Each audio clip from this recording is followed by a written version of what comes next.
So for our argument rubric, I think we should be looking at the writing standard.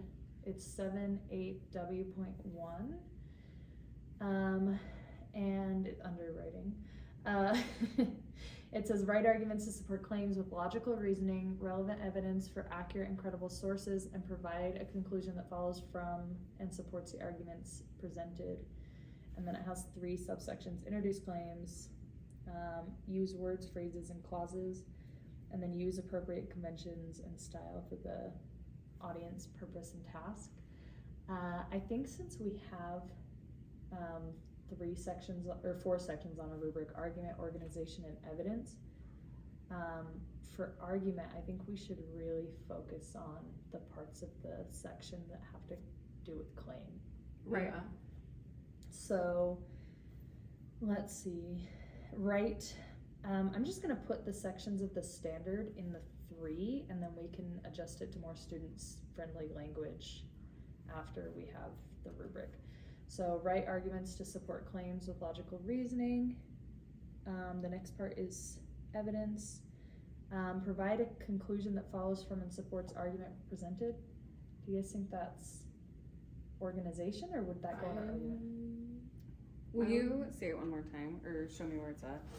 Provide a conclusion that follows from and supports the argument presented.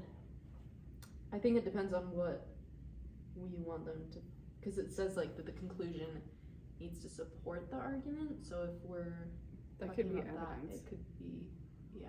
I feel like it could kind of be all. It could be, yeah, it could be evidence or claim. Maybe let's put it under organization so that like we can just have like a relevant, like they have a conclusion that supports it. Yeah. Okay, so then A is all about claims. Introduce claims, distinguish the claim from alternate or opposing claims. Oh, okay. Do we want to have them include a counterclaim in this? Yes. Okay. So let's put that in there. Because that's what this is saying, right? Yeah, have them like be able Distinguish the difference between your actual claim and the opposing claims. to, yeah. Organize the reasons and evidence logically. I would say that's organization. Yeah. Okay. Is there anything else that we want to include from this the next one? Oh, just kidding. I would say the next one says use words, phrases, and clauses to create cohesion and clarify relationships among claims, counterclaims, reasons, and evidence. So that one is elaboration, right? Yeah, elaboration, transitions. So do we want to include something about that in argument, or just leave that for organization? I would What think it if- would go. I was gonna say evidence. Were you gonna I was say gonna say evidence? organization, actually. So, but we don't think anything in argument? Right. Yeah. Okay, organization makes sense. Okay.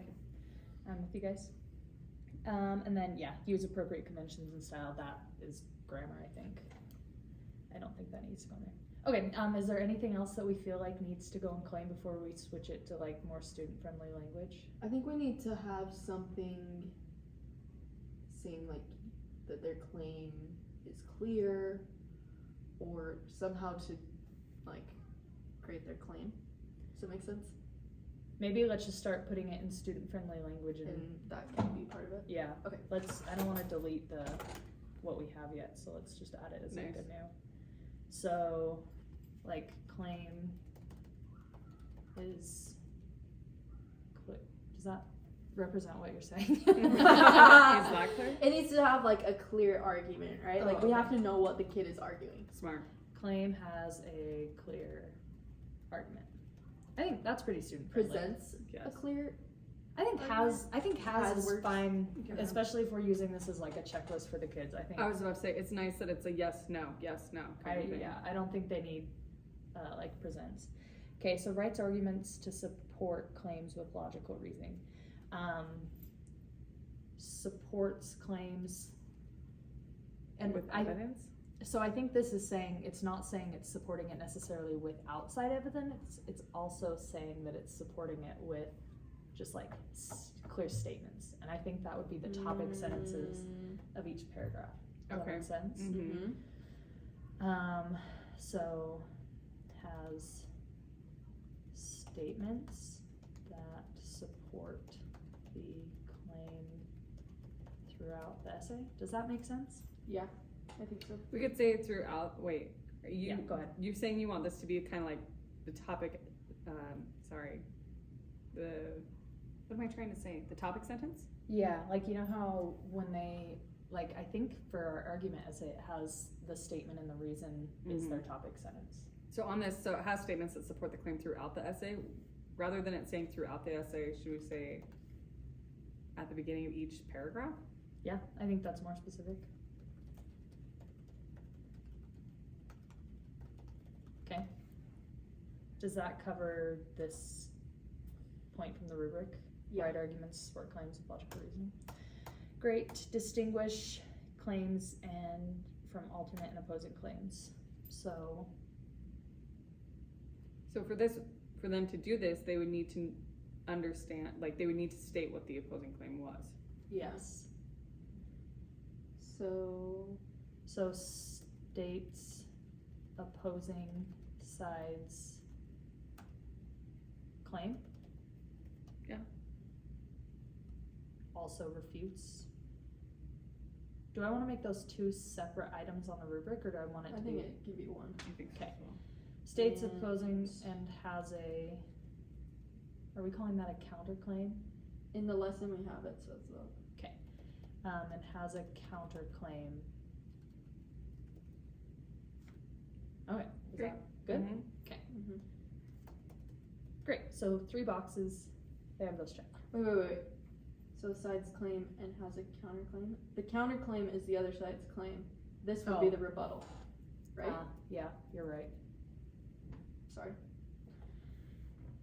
So instead of opposing side's claim, I should just say counterclaim because that's what we are calling it. Right. Yes. States counterclaim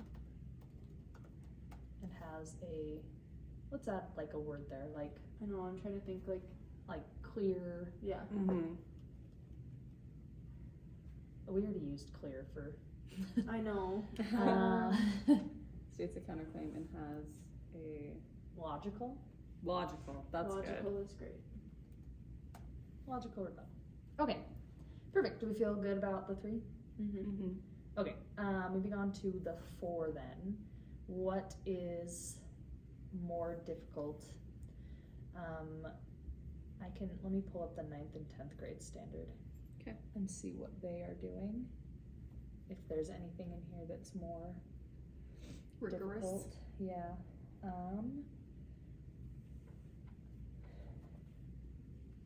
Develop claims. It says they're considering their audience. Okay. For counter, so it says develop claims and counterclaims by supplying evidence from accurate, credible sources. It actually does not say that in ours. Point out the strengths. Point out the strengths and limitations that consider the audience. Introduce, and then it says introduce claims, distinguish the claims from alternate or opposing claims, and create an organization that establishes clear relationships among claims, counterclaims, reasons, and evidence.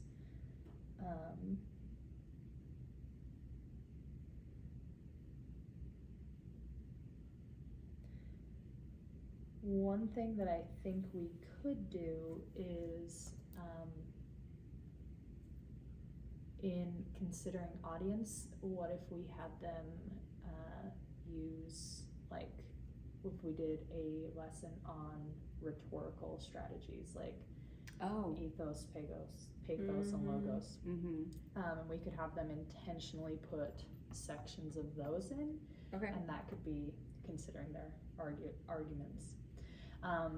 So we could do, that could be like an extension one where they have to watch a video Mm-hmm. and like seek it out on their own so that like not everybody's doing it. Mm-hmm. That's good. So we could put like uses rhetorical strategies to make and support arguments.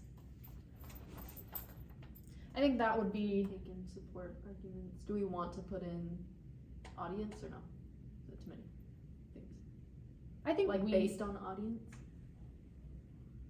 I like that because that's kind of what we're talking about. yeah. Cool. Great. Any other additions to that? No, I think one thing before is plenty. I feel like